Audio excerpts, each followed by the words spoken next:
This is my old shower head, and this is my new one. Stick around and I'll show you how to install a new shower head with the valve. First, make sure you remove the old one.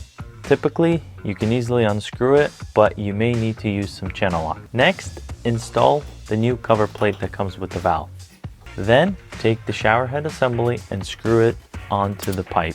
You may want to replace the pipe by unscrewing the pipe and putting a new one. I did that when I was installing my PVC pipe. You can watch that video in the cards over here. And the reason why my shower head assembly looks bulky is because I actually used a valve assembly to have the ability to split my flow between the removable shower head and the fixed one. Next, screw in the plastic piece onto the valve assembly. I replaced the valve when I did the plumbing also, so you can see that in that video in the cards.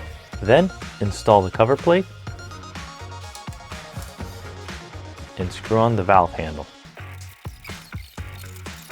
Next, turn on the water, test for any leaks, and that's it.